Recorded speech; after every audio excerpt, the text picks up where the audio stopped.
వి gold trusted gold buyers తాకట్టులో ఉన్న బంగారాన్ని విడిపించి ఈ రోజు ఉన్న మార్కెట్ ధరకే కొనబడును. మరిన్ని వివరాలకు సంప్రదించండి 77107720. అందరికీ నమస్కారం. కేంద్ర హోంశాఖ మంత్రి అమిత్ షా గారు ఈ రాష్ట్రానికి రావడం చాలా ప్రాధాన్యత సంతరించుకునేటువంటి అంశం. ఎందుకంటే రాష్ట్రంలో ఎన్డీఏ అధికారంలో ఉంది, కేంద్రంలో కూడా ఎన్డీఏ అధికారంలో ఉంది. మరి ఇటువంటి తరుణంలో అమిత్ షా గారు ఆంధ్రప్రదేశ్కి వస్తే అనేక సమస్యలకి పరిష్కారం చూపుతారని, ఈ రాష్ట్ర అభివృద్ధికి వరాల జల్లు కురిపిస్తారని రాష్ట్ర ప్రజలందరూ కూడా ఆశగా ఎదురు చూశారు. కానీ జరిగిందేంటి? చంద్రబాబు నాయుడు గారు మాట వస్తే నాకు 40 సంవత్సరాల అనుభవం ఉందని చెప్తారు. మరి అమిత్ షా గారు వచ్చినప్పుడు మీరు చర్చించాల్సినటువంటి అంశాలు ఏంటి? అమిత్ షా గారు రాకని ఈ రాష్ట్ర అభివృద్ధి కోసం ఏ విధంగా ఉపయోగించుకున్నారు మీరు? దీనికి రాష్ట్ర ప్రజలకు సమాధానం చెప్పగలరా? రాష్ట్ర విభజన జరిగి 11 సంవత్సరాలు అవుతా ఉంది. మరి ఈ 11 సంవత్సరాల్లో అనేక సమస్యలు ఇంకా పెండింగ్లో ఉన్నాయి. గతంలో జగన్మోహన్ రెడ్డి గారు అధికారంలో ఉన్నప్పుడు కేంద్రంలో ఎన్డీఏ అధికారంలో ఉంది. కానీ ఈ రోజున ఆంధ్రప్రదేశ్లో ఎన్డీఏ ఉంది, కేంద్రంలో కూడా ఎన్డీఏ అధికారంలో ఉంది. మరి ఇటువంటి తరుణంలో చంద్రబాబు నాయుడు గారు కానీ, పవన్ కళ్యాణ్ గారు కానీ అమిత్ షా గారితో ఈ రాష్ట్రానికి రావాల్సినటువంటి అనేక నిధుల మీద, ఈ రాష్ట్రానికి సంబంధించినటువంటి అనేక సమస్యల మీద అమిత్ షా గారితో చర్చించుంటే చాలా బాగుండేది. వారితో ప్రకటన జారీ చేయించుంటే బాగుండేది. వాటిలో ముఖ్యంగా విద్యుత్ బకాయిలు తెలంగాణ నుంచి మనకి 8,000 కోట్ల రూపాయలు రావాలి. ఆ అంశం మీద అనేక సందర్భాల్లో జగన్మోహన్ రెడ్డి గారు పెద్ద యుద్ధమే చేశారు. అది తుది దశలో ఉంది. 8,000 కోట్ల రూపాయల బకాయిలు తెలంగాణ నుంచి తీసుకొచ్చేటువంటి ప్రయత్నం గురించి మీరు ఎందుకు మాట్లాడాలా? అదేవిధంగా ఆస్తుల పంపకం మీద చాలా వరకు కసరత్తు జరిగింది. ఆ అంశం మీద మీరు ఎందుకు మాట్లాడాలా? కృష్ణా జలాల అంశం పెండింగ్లో ఉంది. ఈ అంశం మీద మాట్లాడాల్సి ఉంది. అదేవిధంగా రాష్ట్ర రైతాంగానికి నష్టం చేకూర్చేలాగా నాగార్జున సాగర్ ప్రాజెక్టు మీద వాళ్ళు కూడా ఆధీనం చేసుకొని ఇష్టానుసారం వ్యవహరిస్తుంది తెలంగాణ ప్రభుత్వం. ఆ అంశం మీద మీరు ఎందుకు మాట్లాడాలా? ఈ అంశాలన్నీ వదిలేసి ఎంతసేపు జగన్మోహన్ రెడ్డి గారి వ్యక్తిత్వాన్ని తక్కువ చేసేలాగా, ఇబ్బంది పెట్టేలాగా మాట్లాడడానికి అమిత్ షా గారు ఏమన్నా ఆంధ్రప్రదేశ్కి వచ్చారా? చెప్పండి. విశాఖ స్టీల్ ప్లాంట్కి ఇచ్చినటువంటి ప్యాకేజ్ మీద రాష్ట్ర ప్రజలకు కానీ, కార్మిక సంఘాలకు కానీ అందరికీ చాలా అనుమానాలు ఉన్నాయి. ఆ ప్యాకేజ్ దేనికోసం ఉపయోగిస్తారు? కనీసం విశాఖ స్టీల్ ప్లాంట్ ప్రైవేటీకరణ చేయమని కానీ, సెయిల్లో విలీనం చేస్తామని కానీ, క్యాప్టివ్ మైన్స్ కేటాయిస్తామని కానీ ఎందుకు అమిత్ షా గారితో కూడా నిన్న ప్రకటన చేయించలేకపోయారు? మీరు కూడా ఈ అంశాల మీద ఎందుకు స్పష్టంగా అటు చంద్రబాబు గారు కానీ, ఇటు పవన్ కళ్యాణ్ గారు కానీ విశాఖ స్టీల్ మీద మాట్లాడలేకపోతా ఉన్నారు? ఇందులో ఉన్న మతలబ్ ఏంటి? విశాఖ స్టీల్ ప్లాంట్ ఆంధ్రప్రదేశ్ ప్రజల భావోద్వేగాలతో ముడిపడి ఉన్నటువంటి అంశం. దీని మీద స్పష్టమైనటువంటి వైఖరి ఎందుకు ప్రకటించలేకపోతా ఉన్నారో చంద్రబాబు గారు, పవన్ కళ్యాణ్ గారు రాష్ట్ర ప్రజలకి సమాధానం చెప్పాలి.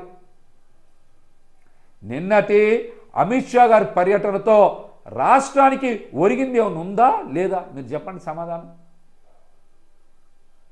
అమిత్ షా గారు లాంటి ఒక ఉన్నత స్థాయి నాయకులు ఆంధ్రప్రదేశ్కి వచ్చి జగన్ గారి గురించి, జగన్ గారి ఇళ్ల గురించి, జగన్ గారి పర్యటన గురించి వాకప్ చేశారని మాట్లాడుతూ ఉన్నారు. అమిత్ షా గారు అలాంటి కింది స్థాయికి దిగజారి మాట్లాడతారని మేమెవరం కూడా అనుకోవట్లా. అమిత్ షా గారు వచ్చి జగన్ గారికి ఇళ్ళు ఉన్నాయి, అందులో ఎవరుంటారు? లేకపోతే జగన్ గారికి ఎక్కడెక్కడ ఇళ్ళు ఉన్నాయి, అందులో ఎవరుంటారు అనేటువంటి అంశాల మీద మాట్లాడరని తెలుగుదేశం పార్టీకి సంబంధించిన పత్రికలన్నీ కూడా రాసినాయి. ఇది ఎంత దుర్మార్గం ఇది! అమిత్ షా గారు అంత కింది స్థాయి మాటలు మాట్లాడతారని రాష్ట్ర ప్రజలు ఎవరన్నా అనుకుంటారా? అమిత్ షా గారు పోని వచ్చి ఎక్కడున్నారు? చంద్రబాబు గారి నివాసం ఈరోజు అక్రమ నిర్మాణం కాదా? మొన్న బుడమేరు వరదలకి మునిగిపోలేదా? పోనీ అవి చూపించాల్సింది. అమిత్ షా గారు కూడా వచ్చింది చంద్రబాబు నాయుడు గారి ఇంటికే కదా. ఎంతవరకు నీళ్లు వచ్చాయి, ఎంతవరకు మునిగిపోయింది, ఎంత బురదని వీళ్ళు బయటికి తీశారు, ఇట్లాంటి అంశాల మీద చర్చ చేస్తే బాగుండేది. జగన్మోహన్ రెడ్డి గారికి హైదరాబాద్లో ఉన్న, బెంగళూరులో ఉన్న, తాడేపల్లిలో ఉన్న అందరూ నేరుగా ఆయన నివాసానికి చాలామంది పార్టీ నాయకులు, కార్యకర్తలు వెళ్తారు. అక్కడే అన్ని సమావేశాలు జరుగుతాయి. చాలామంది పెద్దలు వెళ్ళినప్పుడు కూడా జగన్మోహన్ రెడ్డి గారి ఇంట్లోనే ఆతిథ్యం స్వీకరించారు. మీరు మాత్రం ఇష్టానుసారం అబద్ధాలు మాట్లాడతారు, ఇష్టానుసారం అబద్ధాలు మాట్లాడతారు. నలుగురు ఉండడానికి ఒక 5-6 బెడ్రూమ్లు ఇల్లు ఉంటుంది జగన్మోహన్ రెడ్డి గారికి, అంతేగాని 100 గదులు ఉన్నాయి. ఇలాంటి ఇష్టానుసారమైనటువంటి అబద్ధ ప్రచారం ఇంకా ఎన్నాళ్ళు చేస్తారు చెప్పండి? ఇంకా ఎన్నాళ్ళు చేస్తారు ఇటువంటి అబద్ధం? ఇది మంచి పద్ధతి కాదు. అమిత్ షా గారు లాంటి వ్యక్తి ఆంధ్రప్రదేశ్ వచ్చినప్పుడు ఈ రాష్ట్ర ప్రయోజనాల గురించి చర్చ చేస్తే బాగుండేది, వాటి గురించి స్పందిస్తే బాగుండేది. ఇవేం మాట్లాడకుండా అమిత్ షా గారి గురు వచ్చి జగన్మోహన్ రెడ్డి గారి గురించి మాట్లాడరని మీరు పతాక శీర్షికన మీరు కనుక రాతలు రాస్తే ప్రజలు అట్లను పట్టించుకునేటువంటి పరిస్థితుల్లో లేరని కూడా ఈ సందర్భంగా తెలియజేస్తా. జగన్మోహన్ రెడ్డి గారి లాగా చంద్రబాబు నాయుడు గారు కూడా హైదరాబాద్లో వారు కట్టుకున్నటువంటి ప్యాలెస్ లాంటి ఇంట్లోకి ఏ రోజన్నా రాజకీయ నాయకుల్ని, కార్యకర్తలను తీసుకెళ్లారా?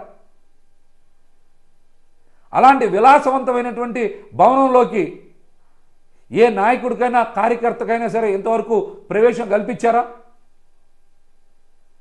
జగన్మోహన్ రెడ్డి గారి కార్యక్రమాలన్నీ కూడా వారి ఇంటి దగ్గరే కదా జరుగుతూ ఉన్నాయి. నాయకులు, కార్యకర్తలు ఎవరన్నా విఐపీలు వచ్చినా కూడా అక్కడికే కదా వస్తూ ఉన్నారు.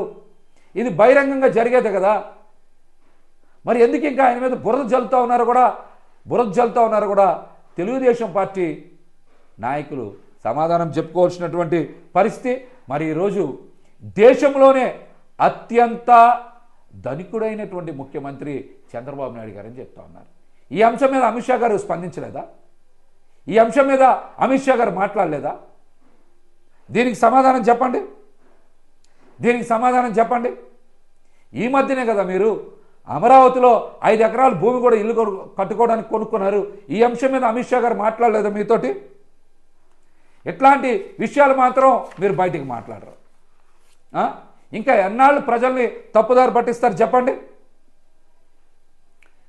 వైజాగ్లో అవి ప్రభుత్వ భవనాలు, అవి ప్రభుత్వానికి సంబంధించినవి. ఇంకా అబద్ధపు ప్రచారం, విష ప్రచారం ఎన్నాళ్ళు చేస్తారు? ఆ బిల్డింగుల్ని, ఆ ప్రభుత్వ భవనాల్ని ఎట్లా వాడుకోవాలో ఇంకా మీకు తెలియట్లేదు, చేత కావట్లేదు. అంటే మీరు పరిపాలనకి పనికి రారని అర్థం. మీరు పరిపాలనకే పనికి రారని అర్థం. మరి ఈరోజు రాష్ట్రంలో ప్రతి ఒక్కరు కూడా ఉప ముఖ్యమంత్రి పదవి నారా లోకేష్ గారికి ఇవ్వాలని మాట్లాడుతూ ఉన్నారు.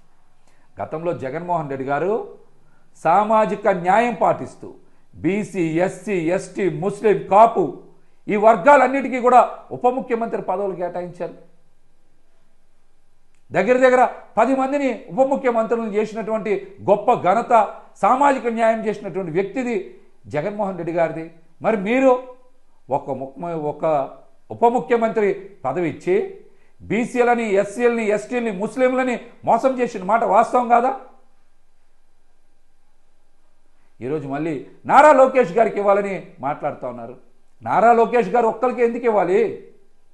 బీసీ, ఎస్సీ, ఎస్టీ, ముస్లింస్కి ఎందుకు ఇవ్వకూడదు ఉప ముఖ్యమంత్రి పదవి? ఎందుకు ఇవ్వకూడదు? జగన్మోహన్ రెడ్డి గారేమో సామాజిక న్యాయం చేశారు, మీరేమో సామాజిక మోసం చేస్తూ ఉన్నారు. పవన్ కళ్యాణ్ గారికి ఉప ముఖ్యమంత్రి పదవి కూడా అమిత్ షా గారు రికమెండ్ చేస్తేనే ఇచ్చారని, ఆ విషయాన్ని వారే ట్విట్టర్లో కూడా పెట్టిన అంశాన్ని ఎవరు కూడా మర్చిపోవట్లా. ఈ రోజున ఎట్టి పరిస్థితుల్లో నారా లోకేష్ గారికి ఉప ముఖ్యమంత్రి పదవి ఇచ్చి తీరాలని కుటుంబంలోనే చాలా అలజడి నడుస్తోందంట. డెడ్ లైన్ కూడా పెట్టుకున్నారంట. ఈ అంశాల మీద మీరు ఎందుకు మాట్లాడరు? ఎందుకు మాట్లాడరు?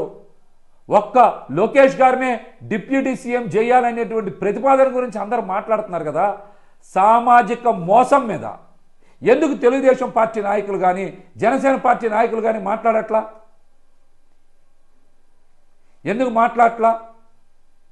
దీనికి సమాధానం చెప్పండి.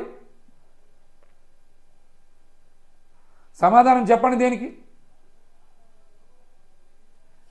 మ్యాన్ మేడ్ ఏమన్నారు? విధ్వంసమా? జగన్మోహన్ రెడ్డి గారి 5 సంవత్సరాల పాలన విధ్వంసకరమైనటువంటి పాలనంట. విధ్వంసకరమైనటువంటి పాలన అంటే పేద సామాన్య వర్గాలకి సొంత ఇంటి కళ నెరవేర్చడం కోసం 30 లక్షల పైచిలకు ఇళ్ల పట్టాలు ఇచ్చే మరి నిర్మాణాన్ని చేపట్టినటువంటి పాలన విధ్వంసకరమైన పాలన. విధ్వంసకరమైన పాలన. రాష్ట్ర వ్యాప్తంగా ప్రజలకి పాలన దగ్గర కావాలని సచివాలయాలు నిర్మిస్తే దాన్ని విధ్వంసకరమైన పాలన అంటారా? చిన్న జిల్లాలు ఏర్పాటు చేస్తే దాన్ని విధ్వంసకరమైన పాలన అంటారా? ప్రభుత్వ బడుల్ని అభివృద్ధి చేసి నాడు నేడు పథకం కింద అభివృద్ధి చేయడాన్ని దాన్ని విధ్వంసకర పాలన అంటారా? అభివృద్ధి వికేంద్రీకరణ చేసి రాష్ట్రం మొత్తం అభివృద్ధి చెందాలని అన్ని జిల్లాల్లో అభివృద్ధి కార్యక్రమాలు చేపడితే దాన్ని విధ్వంసం అంటారా? చెప్పండి. నవరత్నాల ద్వారా ప్రజల జీవన ప్రమాణాలు పెంచేలాగా సంక్షేమ పథకాలని అద్భుతంగా అమలు చేస్తే వాటిని విధ్వంసకర పాలన అంటారా? ఆరోగ్యశ్రీని మెరుగుపరిచి ప్రతి సామాన్యుడికి నాణ్యమైన వైద్యం అందించడాన్ని విధ్వంసకరమైన పాలన అంటారా? విద్యలో విప్లవాత్మకమైనటువంటి మార్పులు తీసుకొచ్చి పేద సామాన్య వర్గాలు ఇంగ్లీష్ మీడియంలో చదువుకొని అంతర్జాతీయ స్థాయిలో వాళ్ళందరూ రాణించేలాగా కరిక్యులం మార్పు చేయడాన్ని విధ్వంసకరమైన పాలన అంటారా? హార్బర్లు, పోర్ట్లు, మెడికల్ కాలేజీలు, పోలవరం ఇట్లాంటి అభివృద్ధి కార్యక్రమాలు చేపడితే దాన్ని విధ్వంసకర పాలన అంటారా? చెప్పండి. విధ్వంసకర పాలన అంటారా? దీనికి రాష్ట్ర ప్రజలందరూ కూడా గమనిస్తానే ఉన్నారు. మరిన్ని వీడియోస్ కోసం ఛానల్ ని సబ్స్క్రైబ్ చేయండి. లేటెస్ట్ అప్డేట్స్ కోసం వాట్సాప్ ఛానల్ ని ఫాలో అవ్వండి. ఆ లింక్ డిస్క్రిప్షన్ లో ఉంది.